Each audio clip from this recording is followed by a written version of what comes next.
आपसे कोई खुश नहीं है। खास करके औरत आपसे नफरत करती है और नफरत करने वाला कभी सीट में नहीं बैठता है।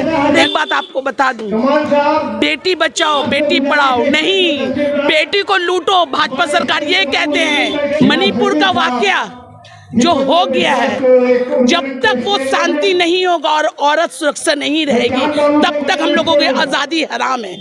सिर्फ नाम की आज़ादी नहीं, नाम की आज़ादी नहीं, हम लोगों को कर्म की आज़ादी चाहिए। और कर्म की आज़ादी के लिए जब तक भाजपा सरकार अपने सीट पे रहेंगे हम लोगों की आज़ादी ना मुकम्मल है ना हम लोग स्वतंत्र नहीं अब तक है। अगर स्वतंत्र रहते हैं तो आज मणिपुर में जो हम लोग के साथ हुआ एक महिला के साथ, वो महिला के साथ ना होता। तो हम लोग जब से हम छोटे हैं और आज तक 15 अगस्त का मतलब सोचते हैं हम लोग आज़ाद हैं, लेकिन आज की आज़ादी 23 की आज़ादी हम लोगों को पसंद नहीं आई। इसलिए नहीं आई कि आज़ाद हम लोग सिर्फ नाम के रह गए। जब से भाजपा सरकार आए हैं, एक हम लोग उनसे उम्मीद रखें कि हम लोग खुश रहें, अच्छे काम करें, अच्छे खाना खाएं, अच्छे रहें। ये सब चीज़ उन्होंने छीन लिया है, तो हम क्यों बेवकूफ़ी की तरह आज़ादी मनाएं? सिर्फ नाम की आज़ादी नहीं, नाम की आज़ादी नहीं, हम लोगों को कर्म की आज़ादी चाहिए। और कर्म की आज़ादी के लिए जब तक भाजपा सरकार अपने सीट पे रहेंगे हम लोगों की आज़ादी नामुकम्मल है।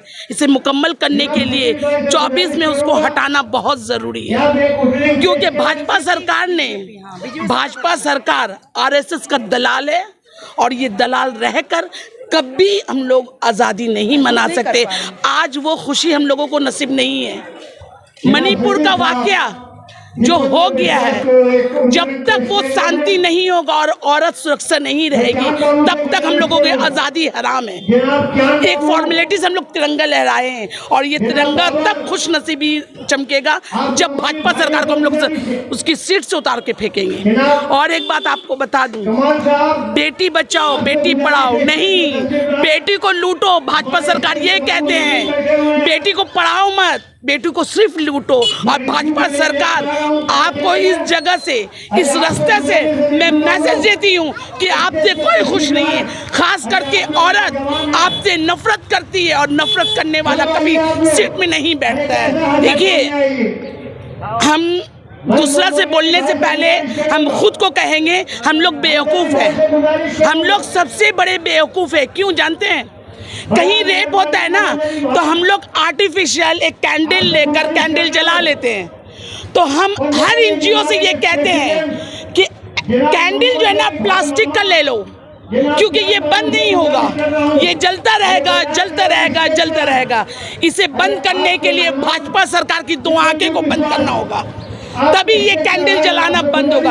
हम लोग सिर्फ एक राजनीति जो चल रही है हर जगह पर, जगह जगह मुस्लिम धर्म की राजनीति, इसमें मुसलमान की भी क्यों है? सब कुछ मुस्लिम के साथ क्यों? अब देखिए, मुस्लिम अगर हारता है तो खुद मुसलमान से हारता है। मुस्लिम को हराना किसी का काम नहीं है, कोई कौम का ताकत नहीं है जो मुसलमान को हरा दे। मुसलमान हारता है अपनी नीयत से, मुसलमान हारता है अपनी कमजोरी से, मुसलमान हारता है बेगर समझदारी में कोई कदम उठा देता है, ऐसा उससे हारता है। मुस्लिम को हराना भाजपा क्या किसी भी कौम का ताकत नहीं है जो वो मुसलमान को हरा दे। डे के मौके में यही मैसेज देना चाहती हूँ कि जिस तरीके से हम लोग बोलते हैं जो कि हम लोग आज़ाद हिंदुस्तान में रह रहे हैं, पर आज़ाद हिंदुस्तान का अगर मतलब समझे तो अभी भी हम लोग बहुत पीछे, आज़ाद नहीं हैं। आप खुद बताइए कि हम लोग आज़ाद हैं ना, हम लोग स्वतंत्र नहीं अब तक है।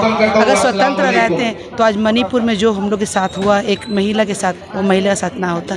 तो इस तरीके से हमको लगता है जो कि अब तक भी हम लोग स्वतंत्र नहीं हैं। अभी हम लोग आज़ाद होने के लिए बहुत और भी मेहनत करना पड़ेगा कि आज़ादी हम लोग को मिले। तो इसलिए आज़ाद मुल्क में अभी भी हम लोग आज़ाद नहीं हैं, ये हम लोग महसूस ऐसा करते हैं। तो इसलिए ये मेरा मैसेज है कि हर इंसान को कि इंसानियत को बरकरार रखिए। और जो आज़ादी हम लोग को जो पहले के जो फ्रीडम फाइटर लोग जो गए हैं, सब फ्रीडम अपने फाइट करके हम लोग अपना जान देके कि हम लोग आज़ाद रहें, पर आज ऐसा लगता है कि हम लोग आज भी आज़ाद नहीं हैं। आज भी हम लोग किसी न किसी चीज़ में हम लोग आज भी जकड़े हुए हैं। तो बस हमको यही है कि सबको ये ऐसा माइंड बनाइए कि हम लोग आज़ाद हो जाएं और अच्छा खुल के हम लोग जी पाएँ। एक लेडीज़ भी खुल के जी पाए, एक मर्द भी खुल के जी पाए।